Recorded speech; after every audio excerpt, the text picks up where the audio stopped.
지금 외교 현안들을 해결된 게 아무것도 없습니다. 없죠. 그때 말씀드렸던 게 1,400원이 넘으면 환율 원달러 환율이 1,400원이 넘으면 어떻게 될 거냐. 한미 통화 수업이라도 하고 와야 한다. 이런 말씀을 드렸지만 결과적으로는 아무것도 아니고 지금 1,500원대를 바라보고 있고 그러니까 외교 현안을 해소하지 못한 것을 지금 이 비속어 논란으로 지금 업어쳤다.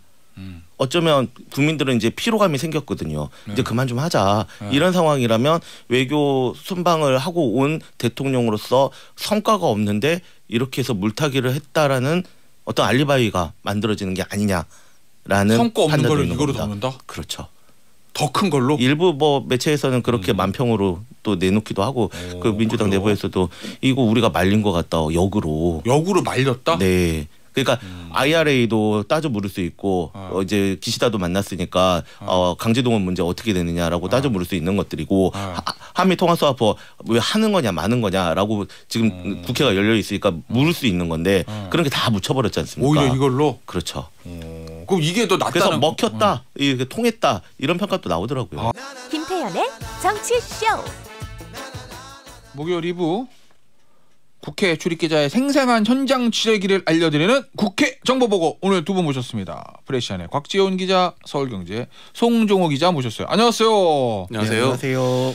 자, 뭐 이번 주도 핫 이슈는 이겁니다. 저는 이번 주까지 이걸 하게 될 줄은 몰랐는데 왜냐하면 지난주에 두 분 나오셨을 지난주 때 이 시간이었습니다. 이 시간대 네. 아직은 이게 엠바고 풀리기 전이어서 이 광고 나올 때 이 두 분이 저한테 말씀해 주셨어. 지금 이런 논란이 있다. 용산발로 뉴욕에서. 근데 방송에서 얘기를 못하니까 물어보지 마라. 네, 그렇죠. 네. 방송에 얘기 뭐 엠바고 안 풀렸고 방송에 얘기할 수 없다. 물어보지 마라라고 했는데 이제 9시 반 넘어서 박홍근 원내대표 발언이 나오고 10시에 MBC 일보가 나오고 그러면서 저도 결국에는 이제 그 사부에서 이런 논란이 있다라고 말씀을 좀 드렸거든요. 우리 청취자분들께. 딱 일주일 됐네요 지금. 맞습니다. 근데 그거 처음 나왔을 때 두 분이 지금까지 판이 이렇게까지 흘러갈 거라고 예상하셨어요? 그러니까 이게 소위 말하는 한 마이크잖아요. 과거에 이런 사례들이 뭐 한국에서는 뭐 이런 경우가 있었는지 잘 기억이 안 나는데 한 마이크요? 뜨거운 마이크. 그러니까 마이크가 켜진 줄을 모르고 앞에서 얘기하는 거를 그렇게 표현을 하는데 언론에서요. 한 마이크라고? 예. 모르고 이제 켜진지 모르고 온에온지 모르고 막 얘기하는 거? 예, 그렇죠. 이제 그러면 보통 사고가 나는데 그렇죠. 뭐 국제 뉴스에서 사실 많은 좀 흔한 일입니다. 바이든 대통령이 바이든 대통령이 뭐 그 뉴스 기자 질문하는데 이렇게 뒤에서 이렇게 질문 받으면서 뭐 중얼중얼 욕을 한다든지. 우리식으로 말하면 진보 정당의 대통령이 보수 언론 기자한테 욕한 거잖아. 정말 심하게 욕을 했죠. 네. 제일 심한 욕이 영어 욕. 그럼요. 뭐 해변의 태양 뭐 이렇게 들리는 오 잘한다. 뭐 그렇게 했고요.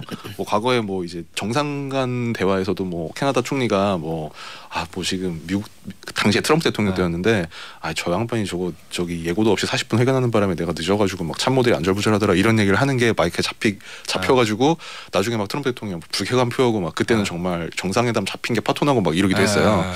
그래서 저도 그래서 이게 한국에도 이제 이런 해프닝이 생기는구나. 그냥 이것도 일종의 핫 마이크 스캔들이 이구나라고 생각을 했는데 이렇게 길게 가리라고 사실 생각을 못했던 게 보통 이런 일이 생기면 그 대통령실이나 보도 주체가 되는 데서 보통 NCND를 해요. 이거 비공개 발언이라서 확인을 못 해준다.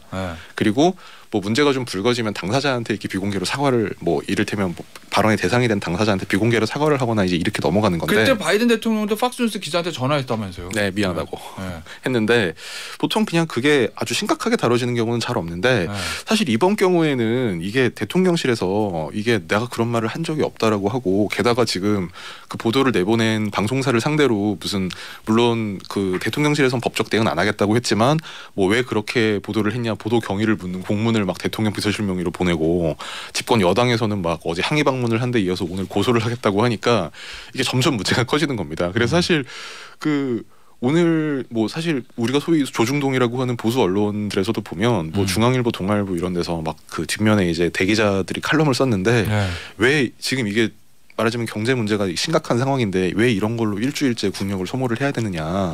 대통령실에서 이거는 그냥 사과할 건 사과하고 아닌 건 아니라고 하고 넘어가면 될 문제다.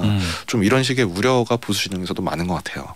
근데 저런 우려들이 있고 뭐 보도를 보면 그 대통령실 내에서도 또 국민의힘 내에서도 이거 이렇게까지 할 일이야. 그냥 유감표명하고 끊고 나가지라는 의견이 있었다고 하는데 왜 그쪽 의견들이 채택이 안 되고 지금 강공으로 이게 제가 어떤 이유가 있어요. 순방 가기 판단이실 거 아니에요. 직전에 이재명 민주당 대표하고 그 영수회담 이른바 영수회담을 해서 이 외교 현안들을 초당적으로 협력하는 모양새를 취하는 게 부담을 줄인다 이런 말씀을 한번 전해드린 적이 있거든요.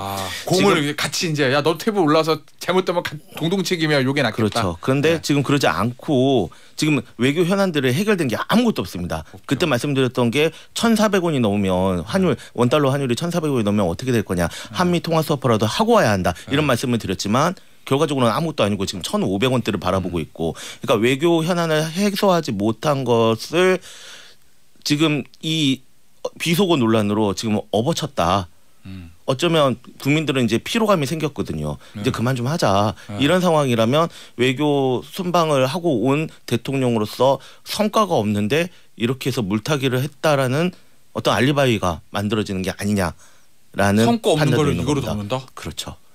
더 큰 걸로? 일부 뭐 매체에서는 그렇게 만평으로 또 내놓기도 하고 그 민주당 그래요? 내부에서도 이거 우리가 말린 것 같다 역으로. 역으로 말렸다? 네. 그러니까 IRA도 따져 물을 수 있고 이제 기시다도 만났으니까 강제동원 문제 어떻게 되느냐라고 따져 물을 수 있는 것들이고 한미 통화수합법 왜 하는 거냐 마는 거냐라고 지금 국회가 열려 있으니까 물을 수 있는 건데 그런 게 다 묻혀버렸지 않습니까? 오히려 이걸로? 그렇죠. 그럼 이게 더 낫다는 그래서 먹혔다, 이게 통했다 이런 평가도 나오더라고요. 아 그래요?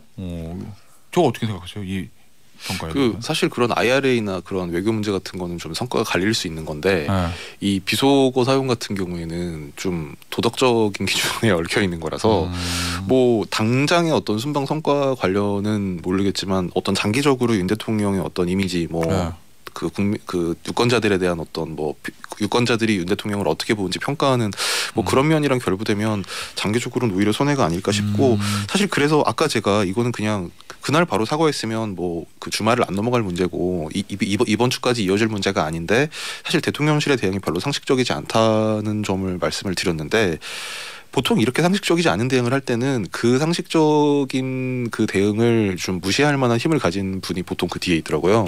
누굽니까? 이 경우에는 윤 대통령 본인이신 것 같고 그래서 뭐 본인이 한 얘기니까 그러니까 힌트가 두 가지 정도가 나왔는데 힌트? 그러니까 뭐 어제 이제 박지원 전 국정원장이 라디오 인터뷰에서 뭐라고 했냐면 이게 그 발언 사실관계를 확인하기 위해서 전문가들에게 자문을 구했다고 하는데 이게 캐나다 현지에서 대통령한테 물어보면 될 일을 한국으로 보내서 음성 분석을 하냐? 그러면서 대통령실 참모들이 대통령한테 확인을 못 해본다는 거 아니냐? 이건 큰 문제다. 이렇게 얘기를 했고요. 오늘 아침 조선일보 양상훈 주필 칼럼에 이런 대목이 있었습니다. 윤 대통령은 쓴소리에 대해 나를 가르치려고 한다고 불쾌해한다고 한다. 이렇게 되면 누구도 제대로 된 조언을 할 수가 없다. 라는 대목이 있었는데 두 개가 뭔가 묘하게 공명이 되는 것 같아요. 그러니까 통상적인 상식적인 대응의 프로토콜이 있는데 이거를 안 하고 있는 거는 결국 대통령의 의지가 작용한 것 같다. 근데 이 지금 사안만 보면 지금 곽 반장 말이 맞는데 좀 넓혀서 보면 예, 대선 기간에도 언론관이 좀 윤 대통령이 특별하게 보였던 그 사건들이 있었거든요. 뭐 이를테면 고발사주 그 보도를 한 매체에 대해서 어느 주요 매체도 아니고 이런 인터넷 매체에서 이렇게 이야기를 한다거나 그리고 이 좀 수순바퀴에 있다라는 생각도 저는 좀 들거든요. 그러니까 MB 정권 때에는 종편을 만들어서 방송을 통한 그 여론전에 좀 더 우호적인 그 방송 그 여건을 만들었다면 이번에는 MBC 민영화 수순바퀴 아니냐 이런 좀 큰 틀에서 봐야 한다는 측면도 있어요. MBC를 민영화한다. 잡고 들어가는 게 그 이제 일각에서는 그런 얘기 하잖아요. 예전에 MBC의 그 광우병 보도 맞습니다. 그걸로 MB 정권이 초기에 흔들거리는 거 그거의 트라우마가 지금 MB계들이 저 용산에 많이 있으니까 그것 때문에 MBC를 강하게 그리고 뭐 하는 거다라고 했는데 더 나가서 민영화 이미 그 어제 이제 국민의힘에서 찾아갔지 않습니까 MBC에 그리고 그 자리에서도 이야기가 나왔고요. 윤핵관이라는 권성동 의원이 페이스북에 그리고 민주당 전위부대 아니냐 MBC 해야 MBC는 된다고 썼습니다. 전위부대 아니냐 민주당의 전위부대다 국민의 편으로 돌려야 한다 이런 말을 했는데 사실 생각해보면 7월달에 뜬금없이 권성동 의원이 원내대표 시절에 그 방송 그 언론 노조가 장악한 방송 뭐 이런 이야기를 하면서 공영방송이 지금 큰일 났다는 식으로 이야기를 하거든요. 그리고 그 전에 6월달에 한상혁 방송위원장을 사퇴해야 한다고 이야기를 합니다. 때마침 9월달에는 MBC 최대 주주인 방송문화진흥회 여당목 이사가 지금 사장 사퇴 결의안을 내거든요. 지금 일련의 수순들을 보면 지금 윤 대통령 이번 사건만으로만 볼 게 아니고 더 넓게 MBC 민영화라는 여당과 정부의 어떤 그림이 있지 않겠느냐라는 생각도 해야 합니다. 딱 걸렸어 이거라는 말씀이시구나. 그렇죠. 네. 야, 큰 그림인데. 사실 이게 SBS 누가 사나? SBS하고도 기민하게 연결되어 있지 않겠습니까? 그래요? 아니 뭐 그 저 MBC를 민영화하는 문제는 건 뭐 되게 뭐 중요한 문제니까 누가 사지? 그게 갑자기 궁금하네. 근데 뭐 지금 딱 이번 사건을 빌미로 이제 이걸 밀어붙인다 뭐 이렇게 보기엔 좀 어렵고 원래부터 이제 그 지금 용산의 어떤 집권 세력의 핵심부 뭐 권성동 원내대표 전 원내대표를 포함해서 핵심부에서 원래부터 이제 말하자면 MBC의 라든지 이제 이런 데 대한 말하자면 좀 적대적인 이제 그런 게 있었는데 그게 지금 이거를 계기로 이제 폭발했다. 예, 그런 민영화 주장까지 나오는 상태인 것 그렇지 않으면 그날 아침에 140여 개 매체가 날리면 아니고 바이든으로 썼거든요. 근데 유독 MBC가 먼저 보도를 한 건 사실이긴 하지만 꼭 MBC만 탓할 수 있는 것은 아니지 않느냐. 그게 해소가 되지 않습니다. 지금 이 맥락을 이해하지 못하면 MBC만의 탓은 아니죠. 그래서 사실. 그때 그 바이든으로 보도한 게 틀렸다고 사실 지금 쓰고 있는 데는 사실 또 조선일보 하나밖에 없거든요. 그러니까 모든 언론들이 다 마찬가지로. 그러니까 조선일보 보니까 정확하지 않다. 네네 그렇죠. 그래서 그거를 뭐 MBC가 그렇게 썼다고 해서 다른 데들이 다 그냥 베껴 쓴 건 아니고 저희도 다른데로 다 들어보고 썼지 않겠습니까? 계속 듣고 있죠. 근데 대통령실은 보니까 그런 얘기인 거더라고요. 뭐 불확실한데 일단 바이든으로 자막을 내서 보내면 그걸 보면서 들으면 그렇게 들린다. 뭐 이거 앵커 효과라 그런다나 뭐, 그렇죠. 뭐 그런 얘기 뭐 앵커 바베큐 효과라고. 근데 뭐 그 그런 영상 지금 소리만 듣고 계시는데요. 영상을 보시면 대통령이 입술을 지그시 깨물면서 발음을 합니다. 그 V자야? 바이든? 바이든 비야. 그래서 나온 게 발리면이 아니겠습니까? 날리면은 아니고 바이든도 아니고 발리면이다라는 조경태 의원의 발리면서 네. 야, 부가 재밌네. 됩니다. 부. 예. 하여튼 알겠습니다. 자, 그럼 요거만 짚죠. MBC를 겨냥해서 확전하는 게 장기적으로 곽 기자는 독이 될 거다? 그렇죠. 뭐 누가 봐도 그렇지 실이다? 않겠습니까? 저는 계속 이게 이번 단타로 끝나지 않고 계속 지금 임기 4년 반이 남았습니다. 그러면 계속 수순바퀴 들어가서 어느 순간에는 MBC의 보도는 민주당 권성동 의원이 말한 것처럼 민주당의 전위 부대인 MBC 보도는 신뢰도를 깎으면서 결국은 이제 어떤 이제 매물로서의 하지 않겠느냐. 근데 여당 내에서도요. 그러니까 뭐 여당 내에서라고 하면 뭐 유승민, 이준석, 하태경 이제 이런 분들 말고 여당 내에서 원래 윤 대통령의 이렇게 좀 우호적인 분들도 이를테면 안철수 의원 어제 중앙일보 인터뷰에서 이거는 여야 이 외교는 국익이다. 그래서 이 논란 빨리 매듭져야 된다. 김재원 전 의원도 어제 YTN 라디오 인터뷰에서 빨리 해결하는 게 대통령과 여당에 좋다. 오히려 거꾸로 내가 야당이라면 이 문제를 계속 끌고 갈 거다. 이렇게 얘기를 했습니다. 근데 야당이 박진 장관 해임 건의안을 올렸잖아요. 그 얘기 할 거예요 지금. 그러니까요. 끝날 수가 없어요. 강대강 지금 대결이거든요. 자, 보세요. 해임 건의안 얘기해보자고. 네. 문력이 통과될 거잖아요. 이거는. 통과됩니다. 김진표 의장이 뭐 지금의 합의에 그렇지만 결국 뭐 올릴 거고 그럼 정축세니까 통과될 거예요. 네. 그럼 대통령이 어떻게 하냐는 건데 오늘 그 얘기했죠. 아침에 대통령 출근하시면서 좀 소개 좀 해주세요. 뭐 사실상 거부 의사를 드러낸 건데요. 네. 뭐 박진 장관은 탁월한 능력을 가진 분이고 건강이 걱정될 정도로 국익을 위해 전 세계로 동분서주하는 분이다. 어떤 게 옳고 그른지는 국민이 자명하게 아시리라 생각한다. 그러니까 이 얘기는 외교부 장관 해임 건의안이 올라와도 나는 안 받아들이겠다는 얘기를 이제 돌려서 이렇게 표현을 한 것 같습니다. 다들 이렇게 예상을 했는데 이제 거의 명시적으로 나온 거나 마찬가지고 요거도 있네. 유감 표명에 대한 질문도 있었죠. 원래 질문을 요새 그렇게 많이 할 수가 없어요. 한두 개 정도 하니까 유감 표명 비속어 논란에 대해서 할 생각이 있느냐라고 물었는데 그냥 답을 안 하고 그냥 갔습니다. 네. 답을 안 하고 떠나는 것도 일종의 메시지니까.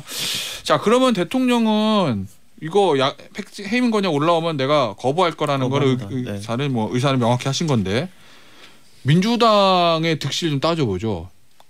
민주당도 이게 통과돼도 대통령 거부할 거라는 거는 알고 있잖아요.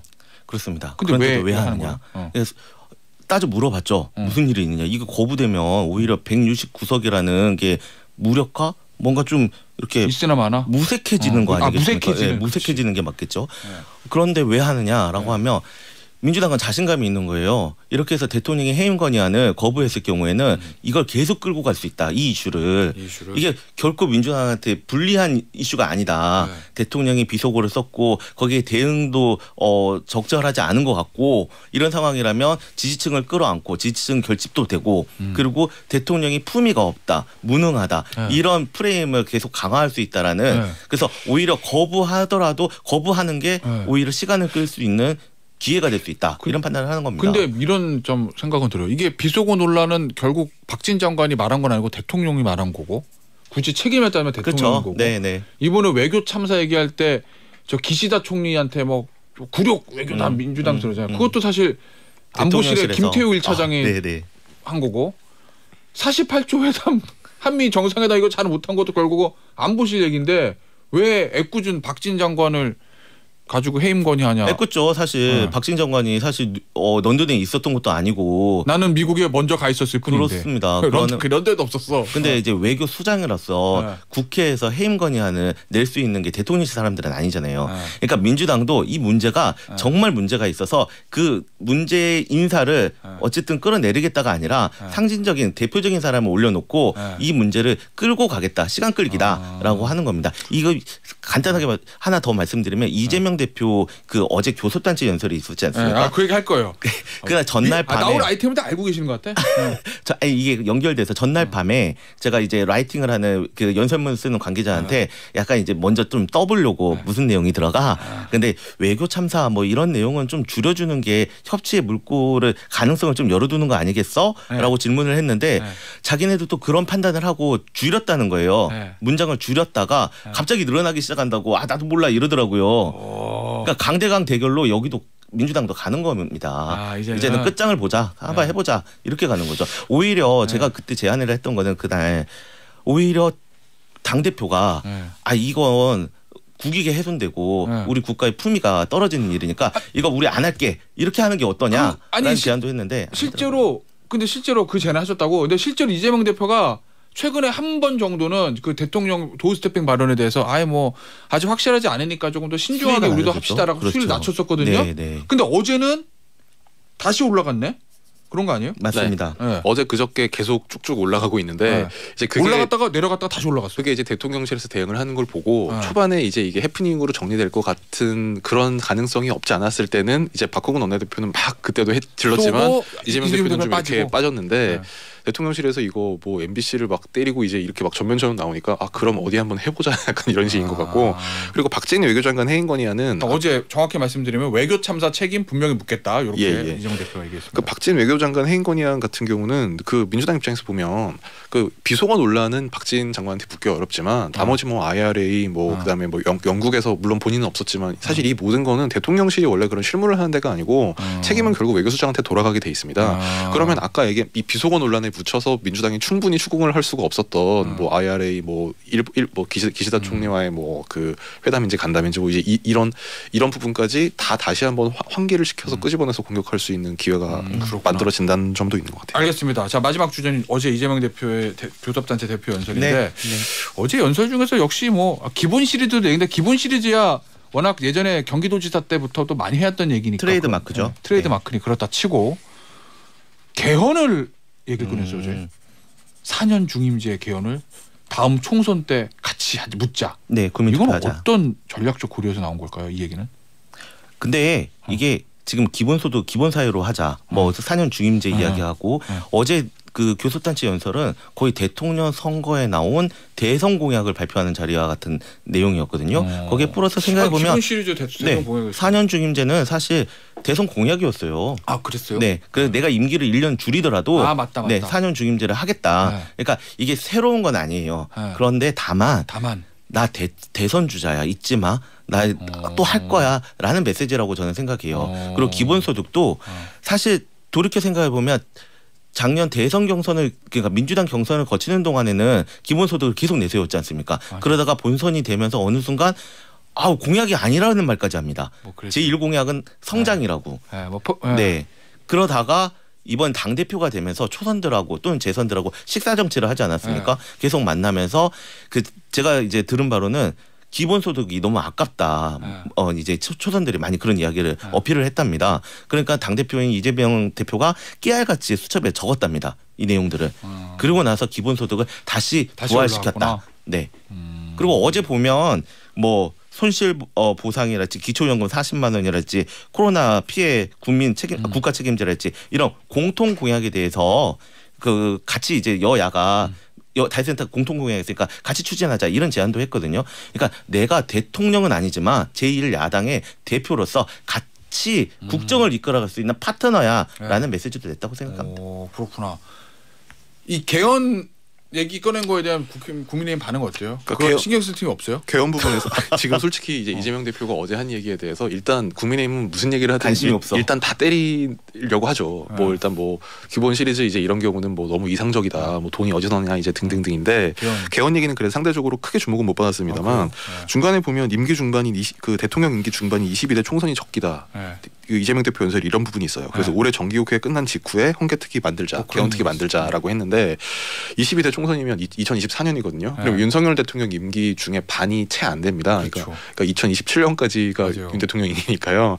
그렇게 보면 사실 이제 물론 이제 국민의힘에서는 이제 이렇게 볼 수 있을 것 같아요. 이게 대통령 임기 중반을 잘라서 사실상 이제 말하자면 그 대통령 임기를 거의 단축하려는 이제 그런 저희가 아니겠냐. 현직 대통령한테는 적용되지 않으니까 그건 좀 다른 문제죠. 그러니까 2027년까지 가지만 만약에 24년에 개헌이 되면 그 이후로는 사실 뭐 거의 레임덕 그러니까 기존의 제왕적 대통령제에서 레임덕과는 비교가 안 되는 거의 이제 마지막에 물러날 사람. 15초 남았다. 자, 말씀해 주셨는데 오늘 저 국회 정보보고 시간이요. 오늘 마지막 시간이거든요. 아쉽지만 우리 저 곽 기자, 송 기자 오늘 여기서 작별을 해야 될 것 같은데 청취자분들께 간단하게 인사말 좀 해주세요. 또 뵙겠습니다.